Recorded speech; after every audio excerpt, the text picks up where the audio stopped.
Hello my dears, welcome to another dramaturgy deep dive that I promise is going to be a whole heck of a lot shorter than the last one. I mean, it feels sort of fitting for Curious to be the longest thing I've ever written, but I do intend to keep it that way because whoa buddy. We're gonna do all the housekeeping things real fast before we dive in. Hi, I'm Sydney. My pronouns are they, them. I'm an actor, dramaturg, and educator with specific research focus on accessible education, minority media analysis, and accessible theater. In this series, we break down shows that explicitly and or implicitly involve disability to academically demonstrate that disabled stories have always been a part of the media canon and always will be, work on our critical thinking and media analysis skills, and talk about ways to more ethically stage and talk about these shows, always with a cool, that happened. Now what? Mindset that lovingly pushes the industry forward and unpacks the fundamentally flawed system on which it was built. You should know the spiel by now. As always, my playlist of all of the others is linked in the description below, along with my source list and the link to my Patreon if you want to support me to be able to make more of these and also get early access to what I'm up to, but also no pressure. And if you want to support me for free, there's also the like and subscribe buttons and a comment section somewhere around that you can also engage with. That would be super rad if you did that for me. And for friends who may need it, I'm a white young person with light brown shoulder length curly hair. I'm wearing a maroon like capped sleeve 1930s vintage dress and I have a necklace on that you can't really see, and I'm sitting in front of a plain wall that has green leaves on it.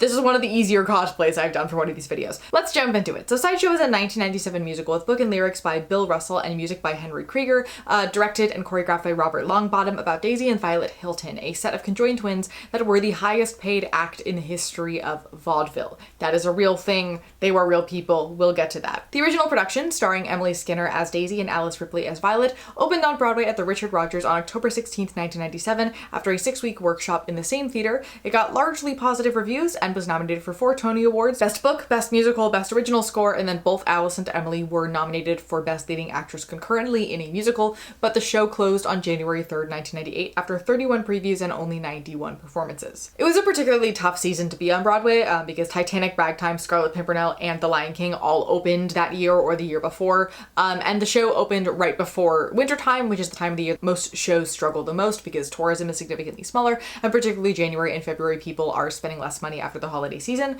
Sideshow also had a fairly minimal marketing situation and didn't have any photos on the outside of the theater, instead trying to go for a come see the mystique of Sideshow vibe, which was not incredibly successful. Paul Wontorek made a documentary about the history of the show, and it seems like the original creative team was not particularly prepared for the level of discomfort that people feel around freak show history and concern around representations of it being distasteful, which they therefore did not try to mitigate or otherwise target with their marketing, which did not serve them very well and cost them a lot of the potential audience that they were having a hard time grabbing in the first place. Because it got a cast album after that short run, it gained a sort of cult following, and so in late 2013, a heavily revised version of the show did very well at La Jolla Playhouse. It then transferred to the Kennedy Center, and then it found its way to Broadway at the St. James Theater, where it opened on November 17th of 2014, starring Emily Paget as Daisy and Erin Davie as Violet. Now, the Broadway season that this revised Sideshow found its way into was arguably even more inhospitable for it than the original production was. Just the season before, there was a revival of The Glass Menagerie, as well as The Cripple of Inishmaan.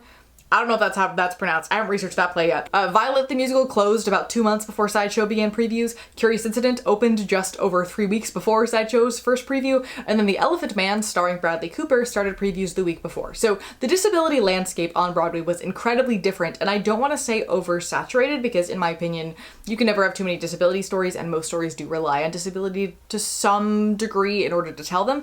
But a lot of the disability shows that existed at this time covered the same niche of show. Especially with like The Elephant Man, which deliberately didn't use any prosthetics in the same way that Violet didn't. So having a show about, it's not the same era of history really at all, it's about 40 or so years off, but the average person sees Freak Show and thinks that it encapsulates a singular era.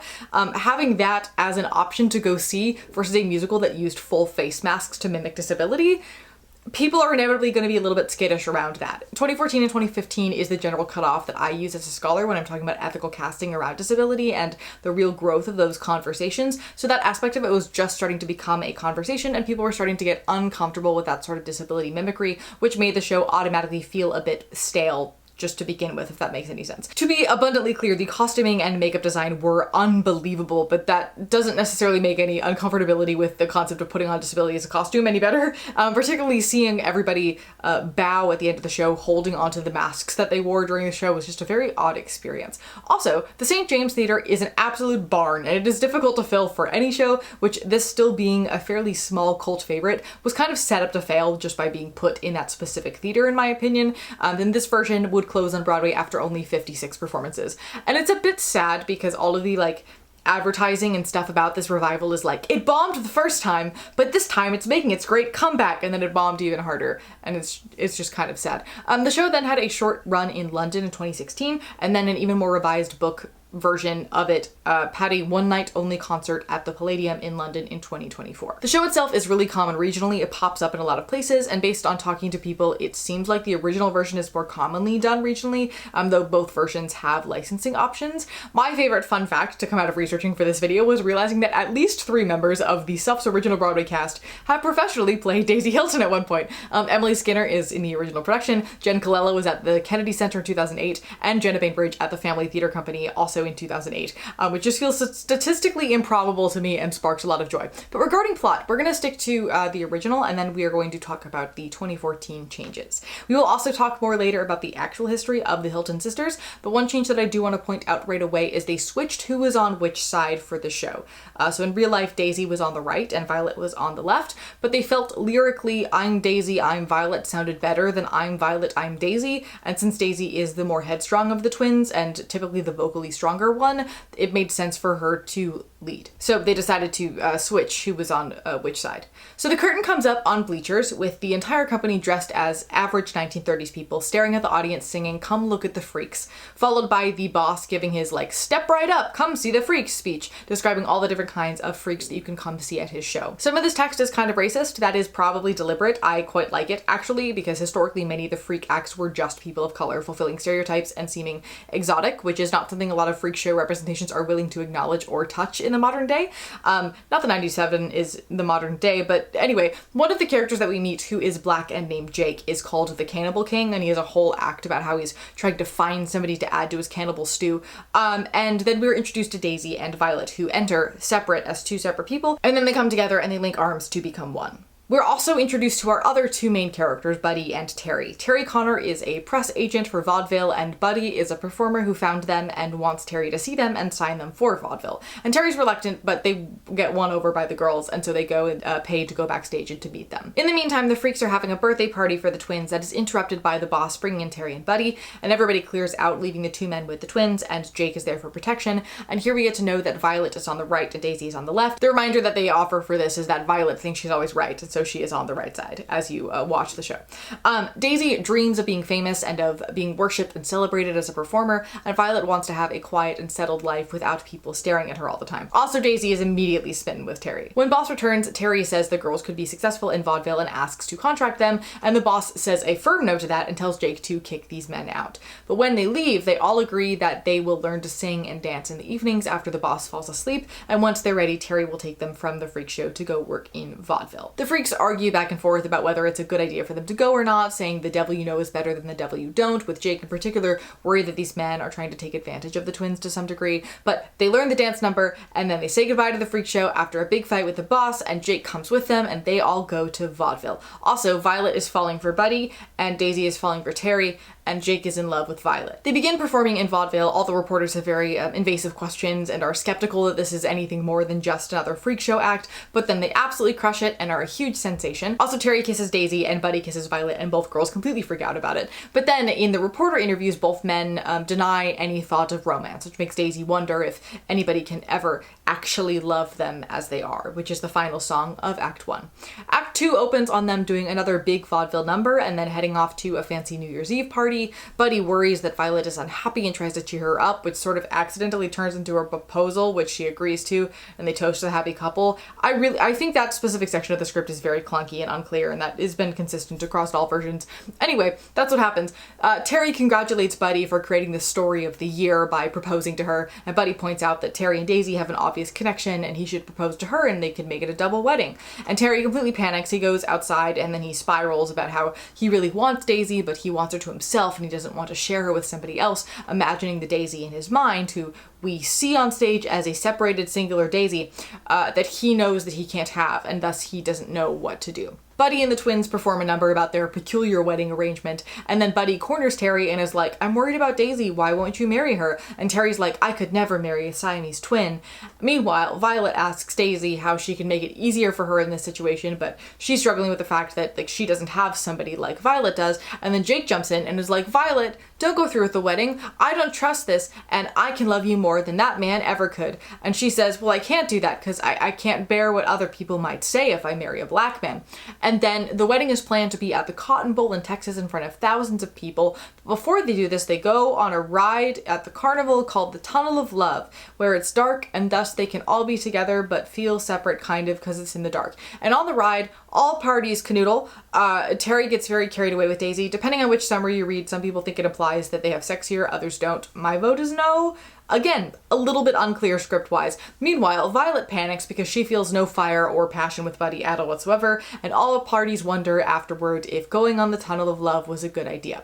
But off to the wedding we go. Jake tells them that he's leaving to go work with blues performers in Chicago after the wedding. Terry and Buddy enter despite it being bad luck to see a bride before the wedding. Then a big argument happens that leads to Buddy saying that he loves Violet but not like that, and that she should be loved by somebody who's not like him. And Terry gets really angry, saying, the wedding must happen for publicity reasons, and then a man named Todd Browning, a director from MGM, enters, saying that he wants to offer them roles in his new film, but then might not do that if they don't have the publicity from the wedding. So Daisy tells Terry to marry her instead, but he's like, no, I can't do that, and so Daisy says that Violet needs to marry Buddy because Daisy stepped aside for Violet's dream, so it's time for Violet to do the same for her, and so Buddy and Violet agree to do the wedding, they fire Terry and agree to do Browning's movie, which they then learn is called Freaks, and they both wonder what they've done, and if they're always going to be seen as freaks, but they find solace in each other and sing the famous 11 o'clock number, I Will Never Leave You, about how they will be there for each other forever. Then at the altar they sing Come Look at the Freaks with the company assembled on the bleachers behind them like in the opening moment.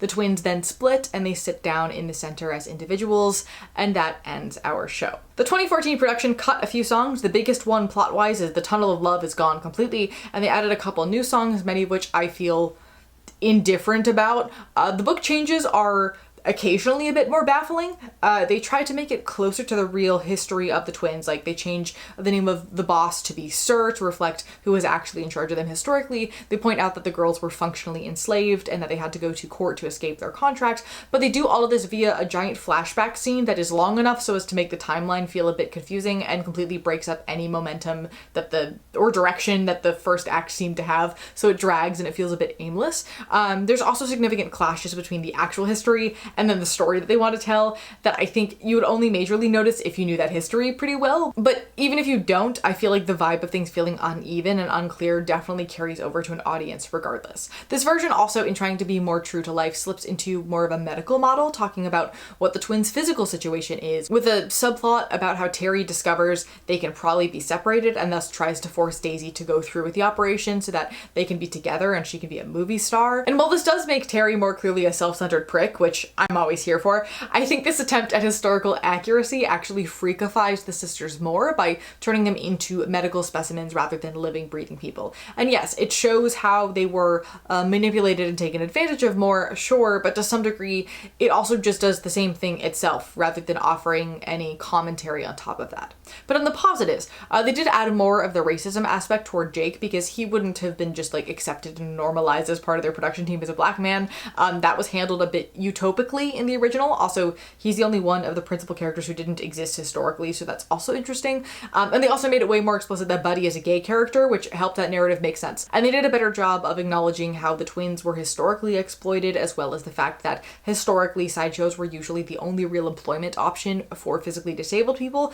But it felt to me, at least, that in polishing this version, it lost a lot of what made it crunchy and messy and what worked and gave it energy in the original production. Like, turning it into something smoother and glitzier makes it feel almost stale rather than nostalgic somehow. But overall, again, reception of these shows was fairly positive. It was just too niche to be able to hold its own in both seasons in which it opened. I would also argue that plot-wise, it's not really the strongest of pieces, particularly the 2014 first act with the massive flashback section. It feels a bit aimless and wandery. But my biggest issue is that the first time that I watched it, I didn't realize that the only time they really give you any key to remember which twin is which is when they first introduce themselves to Terry and Buddy and saying, "I'm Daisy, I'm Violet, we're Siamese twins, I'm to your right as you watch our show. She thinks she's always right." And I try to watch a show for the first time without doing any research when I make these videos so that I'm receiving it as a typical audience member, and I did not know that I needed in that moment to pay attention really closely to that specific line. So my auditory processing came away with, oh, the one on the right thinks she's always right. I'll remember that as a trait for whoever that twin is, and then literally did not know who was who until I got to the intermission bit where I looked up which actress was playing who and then deduced from there. But even then, I didn't remember who was on which side. I remembered faces, which I couldn't see due to film quality half the time. And obviously that particular experience is a bit of a fluke and or like a total inattention lapse on my part. I'll completely own that, and that's fine. But also the fact that it happened that way and I thus didn't know who was who, it became near impossible for me to really lock into the storyline and truly care about any of the main four characters because I couldn't remember who was who, which is automatically alienating me as an audience member. Terry and Buddy are very similar names and the twins look identical, and so that completely turned me off as an audience member from the get-go. And I know that like I have a unique talent for being incapable of remembering character names. Ask any playwright or director I've ever worked with, I will say the actor's name instead of the character's name 99% of the time.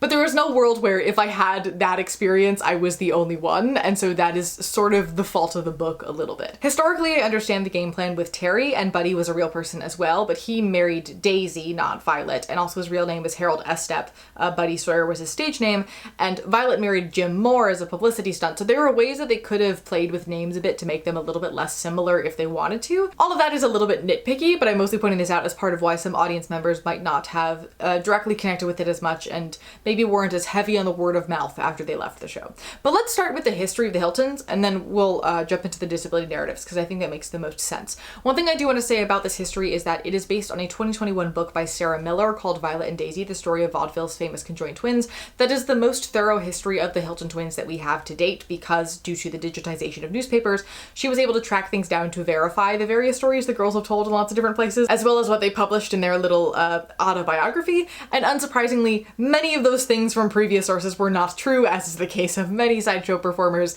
usually because better stories sell, and also because many performers began doing so at very early ages and remember the tall tales that were told about them as the factual truth. So if this history does not line up with other histories that you've read or seen of these ladies, this is the most recent and thorough source, and thus will be the one I primarily rely on here, that does debunk a lot of earlier readings that exist out there. I should also mention that there is a documentary called Bound by Flesh about the twins that is full of misinformation and spends a really long time showing photos of the girls unclothed or half-clothed as small children to show what their conjoinment looks like. It's really exploitative. So if you want to learn more about them, do not watch the documentary. I don't recommend it. Please read this book. There's an audiobook of it that I listened to and it's really great, so go do that.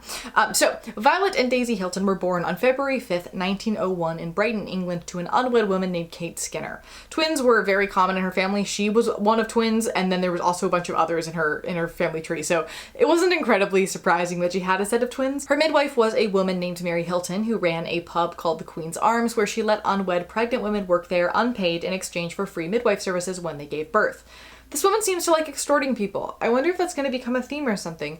Interesting. Both girls had brown hair and blue eyes. Daisy was on the right and Violet was on the left. Daisy was usually referred to as the prettier one, but they were both known for their exquisite beauty as really the first set of conventionally attractive white conjoined twins to exist in the sideshow world, which is something that most certainly aided in their success, particularly within the vaudeville circuit. They never grew taller than 5 feet, and they referred to everybody as girls and to the girls for most of their life, regardless of age. They also almost never fought, despite that being the only thing they ever do in any fictional piece of media about them. They also set remarkable boundaries, easily turning their brain off and not paying attention to the other one whenever they wanted to be alone. Supposedly they learned this skill from Harry Houdini, but they started telling this story well after he died, so we couldn't fact check that, and it's likely that they never met him, or if they did, it was incredibly brief.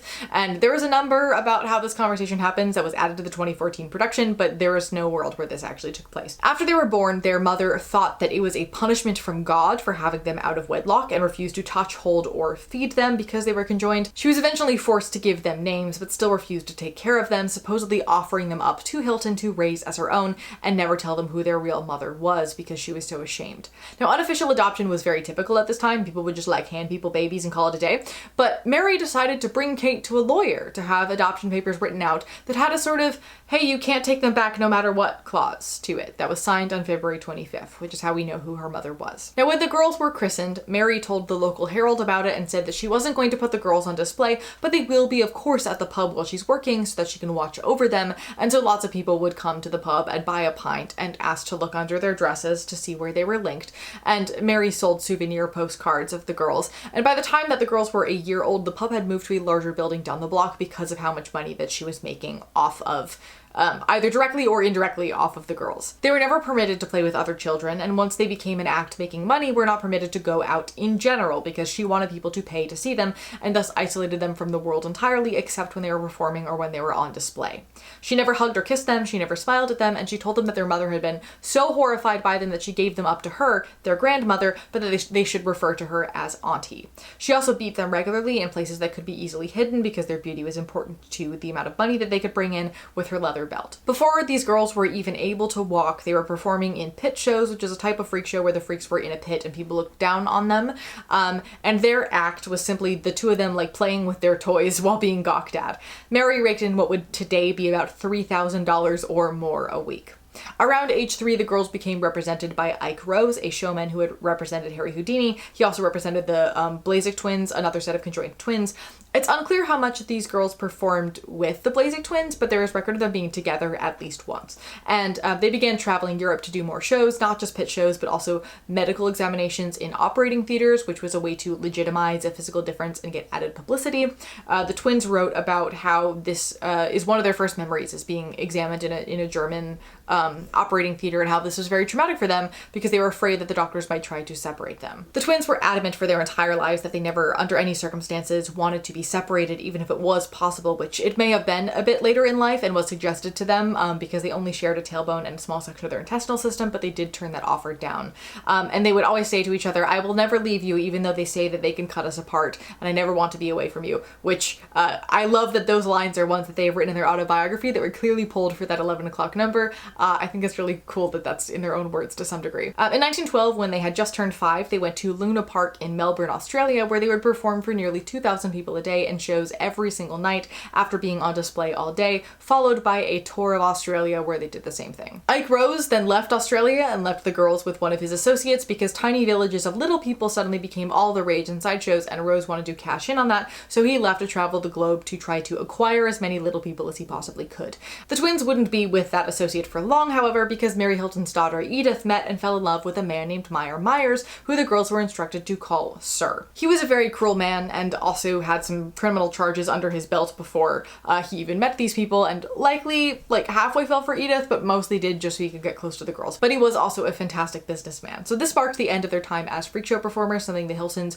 would deliberately dissociate themselves from wherever possible, and Myers began renting out storefronts across New Zealand and Tanzania and setting them up in there to seem like a parlor of a home. It was no longer the girls were on display, it's that they're hosting visitors in their home and making an obscene amount of cash while doing so. It was at this time their musical training also began, with voice lessons for both Daisy on violin and Violet on piano. They would also later learn the saxophone and ukulele, as well as likely other instruments I just haven't seen mentioned anywhere. In 1916, they're 8 years old at this point, they board a ship for San Francisco, having saturated the market where they were, and the girls were put into a women's detention center and initially prohibited from immigrating due to their disability because of the racist and ableist laws in place at the time. And there's many tall tales about how this did or did not happen, but they were eventually let into the country. It was in this era that the traditional sideshow was starting to struggle because it was gaining a reputation for being sleazy and fraudulent, so Myers decided to market the girls as the most wholesome creatures humanly possible, which meant that they could no longer undress the girls to show their link,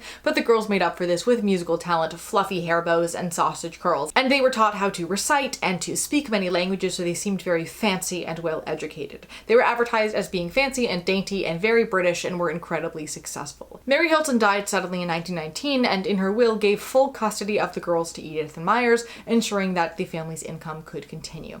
By the next year, Myers had become in charge of a sideshow himself, and so he put the girls in as the leading act with 40 weeks of full-time work on season, and then spending the winter functionally locked inside and unable to see anybody except for each other, not that they knew anybody to see anyway. 2 years after that, in March of 1922, the Blazek twins die, leading to a resurgence in interest around conjoined twins, which Myers did not let pass them by. He remarketed them as the all-American San Antonio conjoined twins and advertised them even more, making a wild amount of money, of which the girls, of course, never saw a cent beyond the fancy dresses and the fancy toys that they'd been given.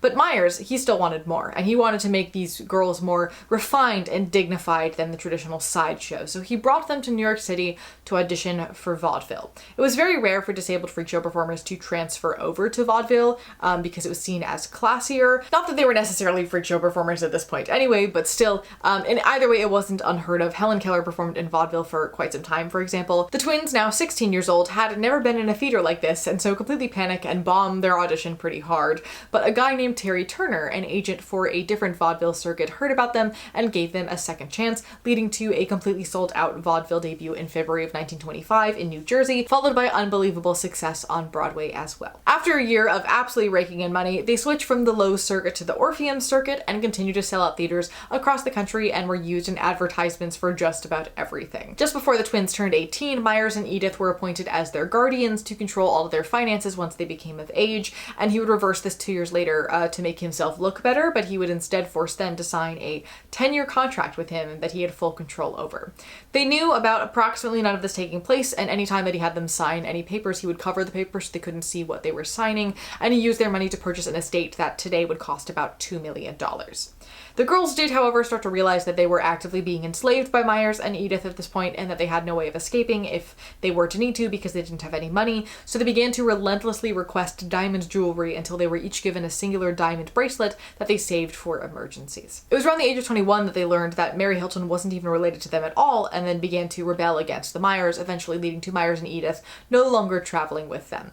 In 1930, when they were 23, a woman named them in her divorce lawsuit, saying that her husband, who had worked with them, had fallen for them and the girls were leading him on, and so she wanted a lot of money in damages. When Myers brings them to meet with a lawyer whose name was Martin Arnold, the girls explained that it was impossible for the things that the woman said happened to have happened because they were never once alone without Myers present in their entire lives, which set off some alarm bells for Arnold, so he forced Myers to step out of the room into the hallway so he could talk to the ladies alone. The twins then tell the entire story of their lives as enslaved by Myers and Edith, and Arnold that very day helps them escape to a hotel suite that was paid entirely by him while he began the legal work to emancipate the girls. In their newfound freedom, they got rid of their sausage curls, they bought dresses that didn't match with each other, they tried cigarettes and cocktails, they got to choose what they wanted to eat off of a menu for the first time in their lives, and the only thing that they asked to be retrieved for them from the mansion was their dog, because they didn't care about anything else that was there. They went to court in January of 1931, and as far as we know, because the court transcripts are lost and the information in various news articles doesn't entirely match up, they made Myers and Edith look like the terrible people that they were, and the twins were freed of their contract with Myers and given their costumes, sets, and much of their money,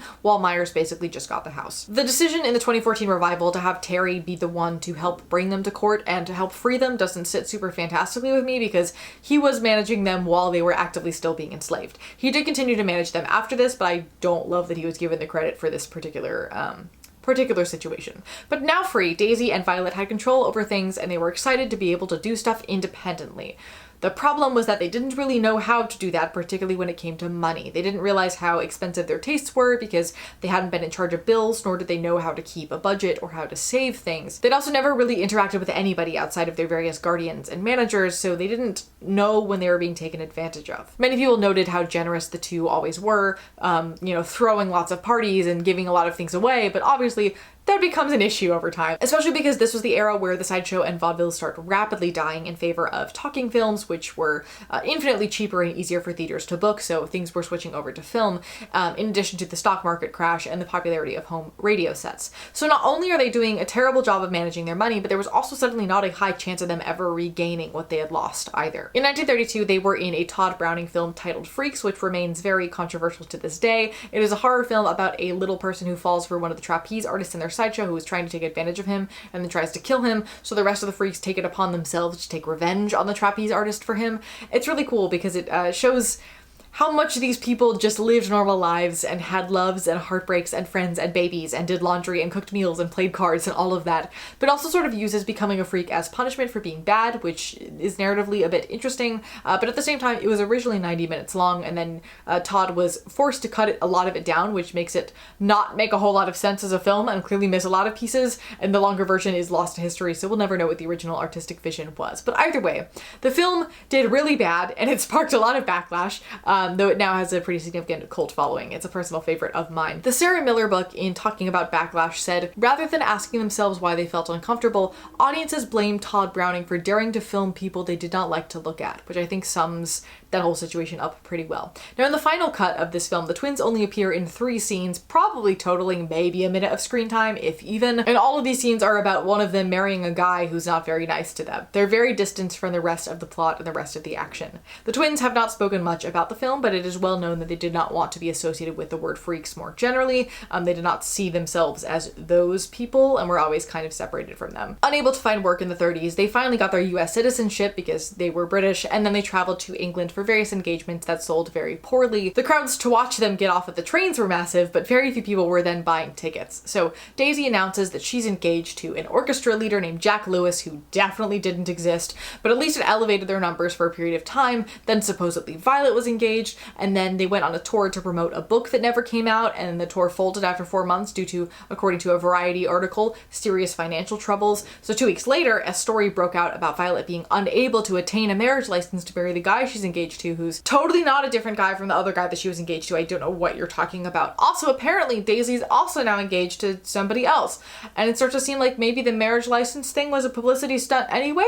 So people are starting to, lose a little bit of credibility about these women. But their following tour goes pretty okay. They still struggled, but it went fine. And then suddenly Violet is about to get married to a guy who is different from the other 2 guys, and this guy's name is James Moore, and they're gonna get married at the Cotton Bowl in Texas in front of a large crowd. And he only went through with this wedding because his contract was threatened if he didn't have the publicity to sell the tickets, and they annulled this wedding 2 years later, but supposedly remained good friends for much of their lives. The fact that they said it was a stunt 2 years later, however, was a huge betrayal to many people, permanently hurting the twins' image. The audience at the wedding was also very underwhelming, and also Daisy was secretly pregnant out of wedlock during this wedding, giving birth to a son likely near the end of 1936 and giving him up for adoption. They continued to struggle to halfway tour, spending a lot of time performing for the USO during the war, which is what a lot of vaudeville performers did once vaudeville died. Whether because they wanted to perform or because they needed to for money is unclear. And then in September of 1941, Daisy gets married to a Harold Estep, whose stage name was Buddy Sawyer, and their marriage, also likely a publicity stunt, lasted 10 days before he literally disappeared. He did say that he genuinely loved her, but he did just completely dip. She formally sought divorce from him 2 years later, which is when the news of their marriage falling apart broke. The ladies then began trying to make money as a small burlesque act and continued to struggle along until an illustrated 6-part series about their lives was published in American Weekly that made them think they were going to get their careers back, but that did not last long. So then they tried retirement for a year, but then they missed the stage, so they went back to the stage, continuing to really struggle to book anything. In 1952, they were in a film called Chained for Life that they were told was written for them, but they had to fund the whole thing themselves. And it's about 2 vaudeville star conjoined twins named Dorothy and Vivian Hamilton. So creative, I know. Where Dorothy enters a fake marriage for publicity, but loves the guy anyway, but then the guy turns out to be terrible, so then Vivian shoots and kills him, and then they're both on trial to decide what the ethical choice is regarding incarceration for the twins.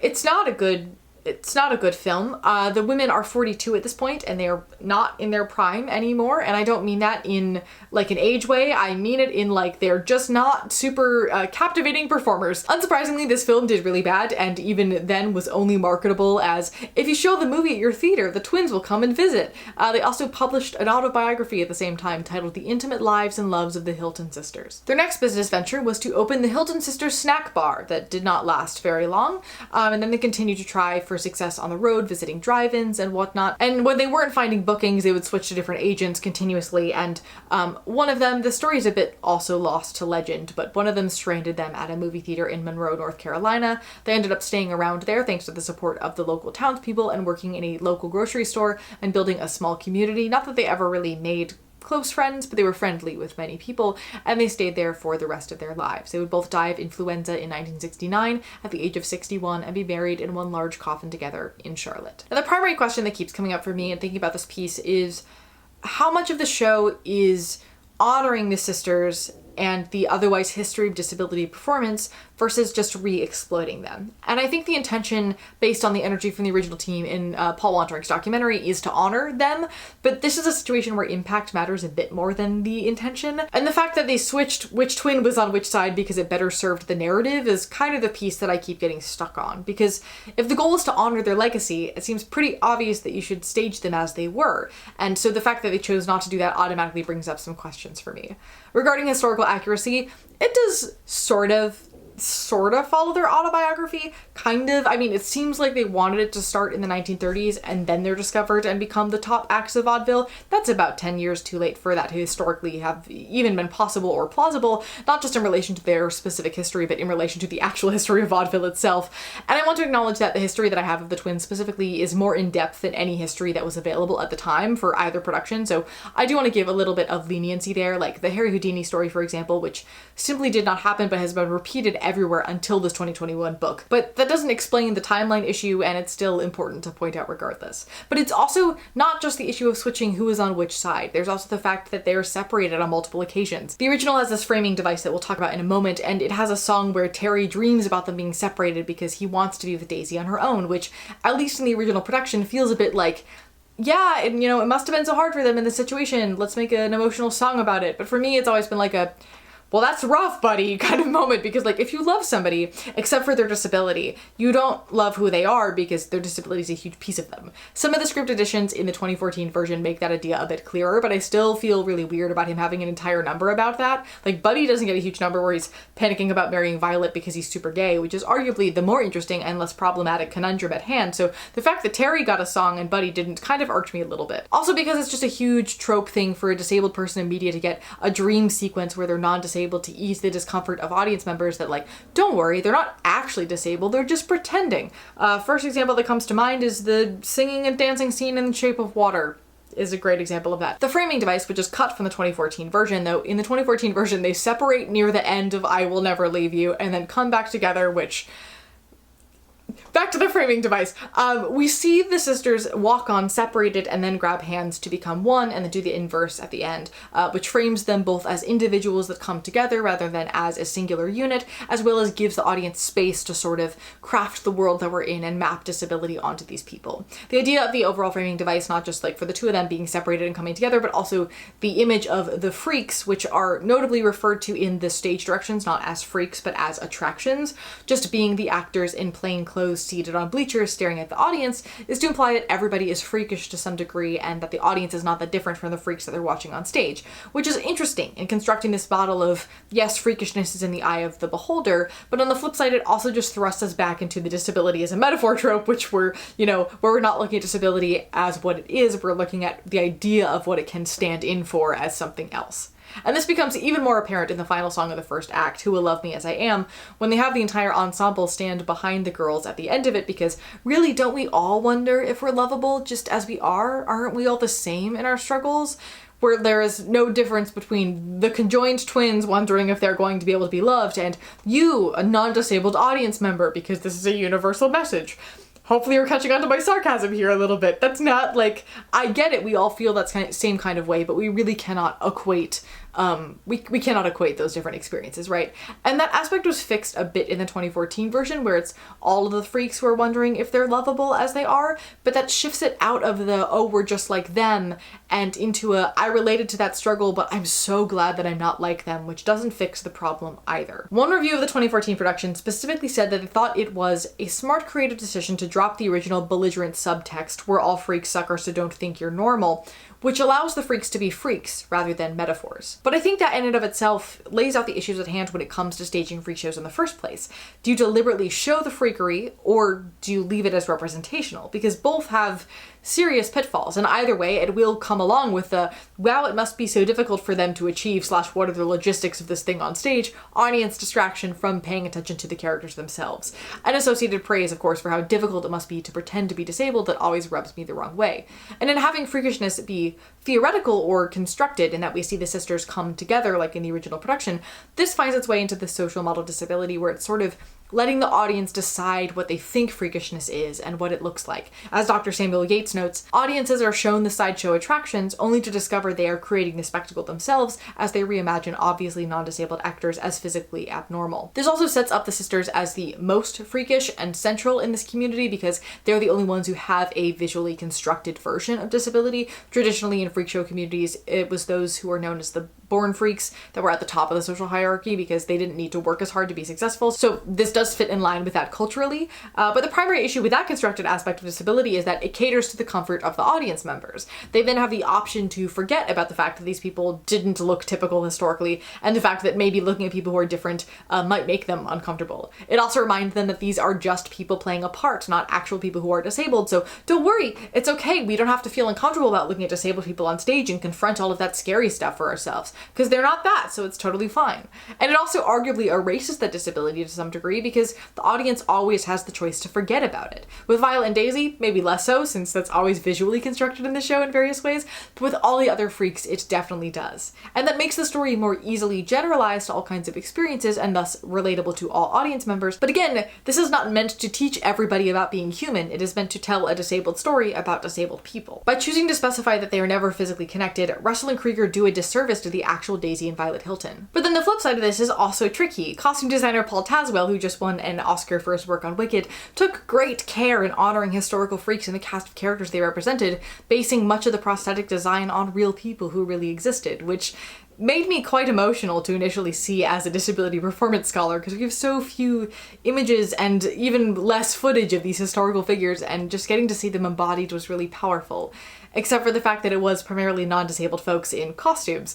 And I sometimes felt like there wasn't a lot of appreciation of that history and the weight and that legacy in that embodiment and in that direction, which after the initial, wow, seeing them outside of photographs is very moving to me, made me very uncomfortable. The double layer not just of, wow, these are presumably non-disabled simulating disability on stage, but also of the knowledge that those disabled people they are simulating were real people who spent most of their lives being used for entertainment, often against their will, starts to feel very icky for me, especially since they are mostly modeled after real people who existed and had real stories that are not being told here.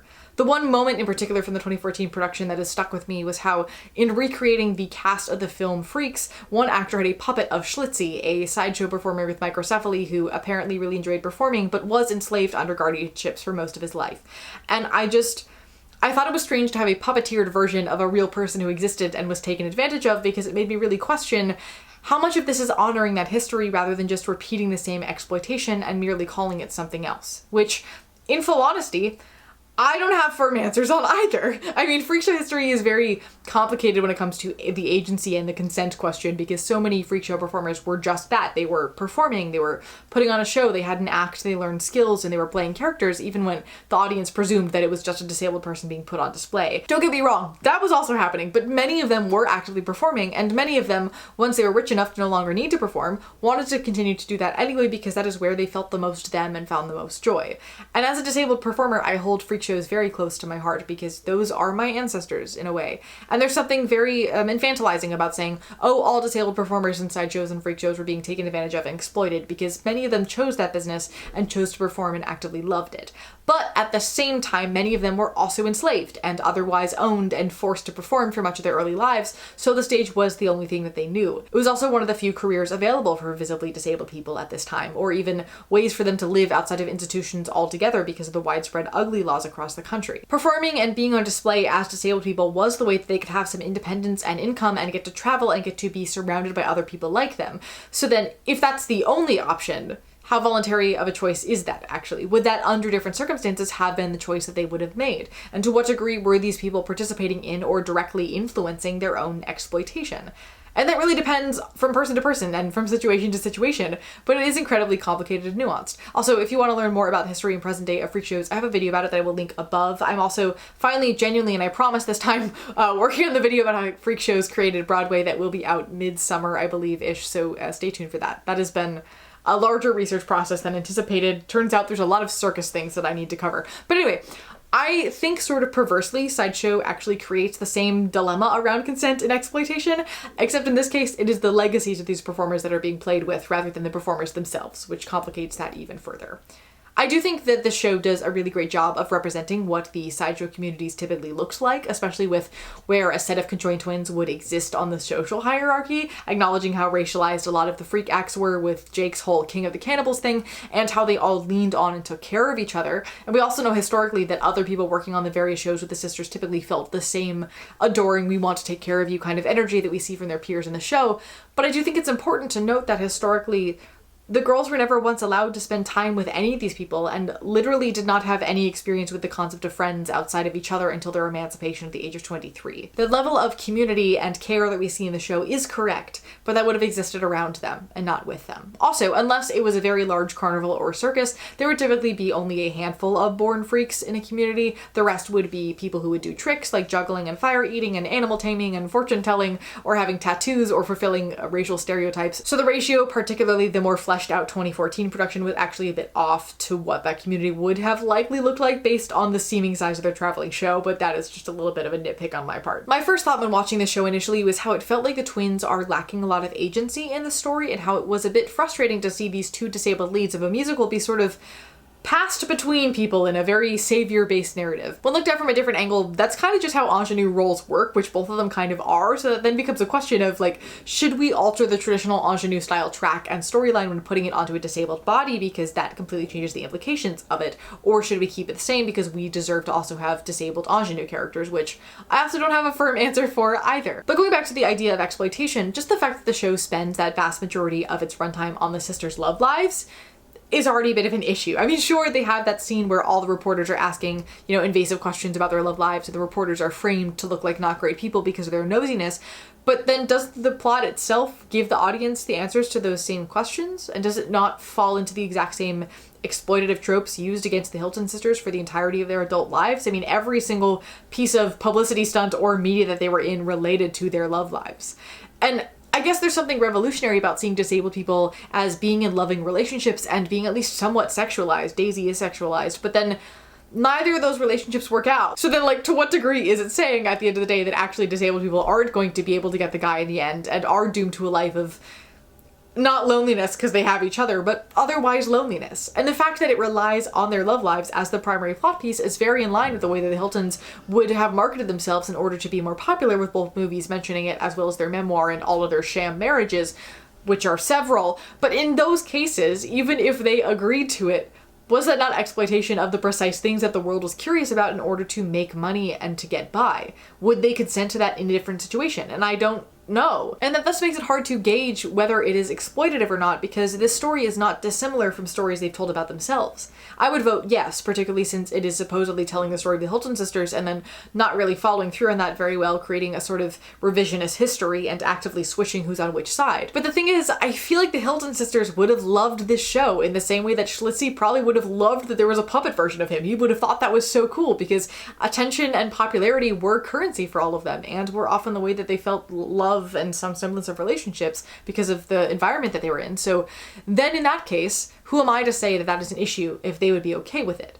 But from a scholarly perspective, when it comes to how any disabled story impacts the entire limited canon of disabled stories, I would argue that it definitely is an issue. Another example that we could throw in here is the discussion of, yeah, sure, a lot of, Black performers who were performing minstrel shows enjoyed doing it and thought it was fine, but we know that it's not fine because we know that that created a lot of problems, and so we had to stop doing it. And so we get in this other, like, ethical quandary loop that I don't have super solid answers for because there aren't super solid answers for it. When I was talking all this over with my friend, the playwright Dave Osmondson, he said the musical cares more about their love lives than their roles and disability representation, which alas makes for a less than interesting soap opera with a voyeuristic twist. That I think kind of sums up my feelings quite nicely. The fact that at least the original production doesn't pass the Bechdel test unless you count I Will Never Leave You, but even then that is related to men adjacently, is a bit frustrating to say the least. There's also the disability trope of a disabled person being really good at something to make up for the fact that they're unable to do something else, and I had multiple moments where I felt like perhaps the difficulty of this score is trying to make up for that a little bit. And that could be a bit of a reach and a bit of an overanalysis, and I can acknowledge it, but the thought popped into my head several different times, so I figured it was worth noting. My biggest issue with Sideshow, though, and the only one of these things that I haven't seen come up in any of the minimal literature on the show, is they did my man Todd Browning real dirty. In the show, he's portrayed this fancy MGM producer director man who appears almost as a deus ex machina of sorts to be the reason the girls feel that they're able to fire Terry as their manager because they think that Browning is going to get them their, next best thing in Hollywood, only to learn that the film is called Freaks and realize that they will never be able to escape that label, which also, slight script nitpick, the twins never used that word to describe themselves and didn't see themselves as incredibly different from other people, so it's continuously used in the show, and they use it being like, am I a freak? That was a bit unsettling and odd to me because they never said that word. But anyway, in real life, Todd Browning worked extensively in the circus and sideshows. He later worked in vaudeville for a time before becoming a film performer and later director. His work usually focused on the subversive, the weird, the taboo, all things spooky, scary. He was also a disabled person with what is usually referred to as a shattered right leg as a result of a car accident in 1915, and he worked very closely for much of his career with Lon Chaney, one of the most famous horror actors of all time, who also happened to be the child of deaf adults. I've talked about Lon several times on this channel before. He was in The Hunchback of Notre Dame as the Hunchback, and he was also Phantom in The Phantom of the Opera. Now, was Browning a perfect man? No, he abandoned his first wife, and the car accident that caused his leg injury was when he was driving intoxicated, and one person died while another person beyond himself was severely injured.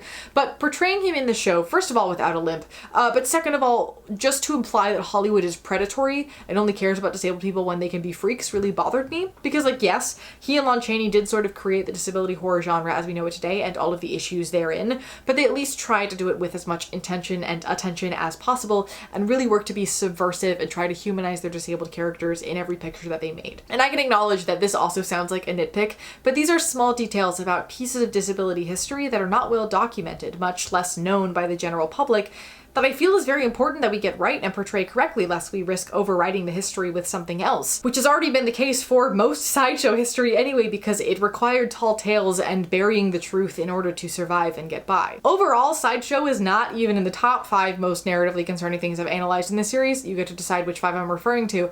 It's fine. It's fine as a musical. It raises a lot of questions I don't think it was prepared to answer or knew how to tackle in the first place. I think the show itself, while much of the score is objectively iconic, it was otherwise pretty half-baked, and the 2014 version actually made things a great deal worse narratively. It's more the ethics of the show's existence at all in what it does to our limited representation of that entire era's history that I'm a bit caught up in and don't quite have answers for. But the show itself is fine. It is what it is. It's fine. But Sideshow was also not the first show about the Hilton sisters to exist. 20 Fingers, 20 Toes ran off Broadway from December 19th, 1989 to January 21st, 1990 at the WPA Theater on 23rd Street, which appears to no longer exist. The reviews were real bad. The Chicago Tribune wrote, "A frantic tastelessness pervades the show. It tries to make the sisters into sympathetic characters, only to knock them down a minute later with some dumb joke about their physical condition." Now, there's a copy of the script at the New York Public Library for the Performing Arts. Semi-regular reminder, go support your local libraries. So I ventured there to read it, because they have it on file, if only to see how another show decided to tackle portraying these ladies. And I'm happy to report that it did live up to the hype of its reviews. It's not good, but what I found most interesting about it was how similar the plot beats and characterizations are between this musical and the original Sideshow. 20 Fingers follows the sisters, controlled by their aunt, named Verna for some reason, really struggling in the sideshow business and unable to make ends meet until Sir, an agent named Meyer Myers, appears and brings them to vaudeville, makes a killing off of them, and then the girls work to be free of those who are exploiting them. They also have a black friend who helps them stand up for themselves and eventually orchestrates their escape. And there's a song about how they'll never leave each other, and there are some lines about how they're special, not freaks, and that freakishness as a concept is in the eye of the beholder. There's a goodbye to the sideshow lyric. The final image involves a poster of Todd Browning's Freaks.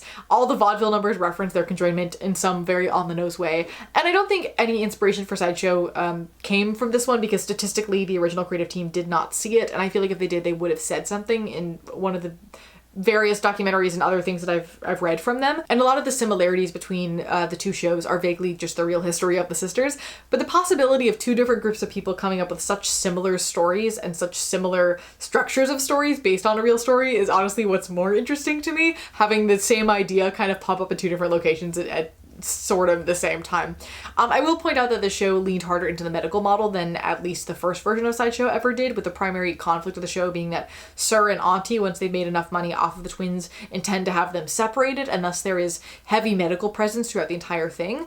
But yeah, that's not really technically important to this video in general, but I had to read it and know about it, which means that you all did too. There's also no academic writings or any writings at all about the plot of that musical or saying anything else about it beyond its existence, so now that information has been made accessible to those without a special archives account. So there we go. I think the one and only way that this show works is when the disabled community takes power over it, which has now happened twice at Family Theater Company in Denver. If you're not familiar with Family, they come up a lot in these videos. It is the oldest disability theater company in the country. They were founded in 1989. They have done Sideshow not once but twice, the first time being one of the first regional productions of the show in 1989, which book writer and lyricist Bill Russell came to see and left in tears and said was fantastic.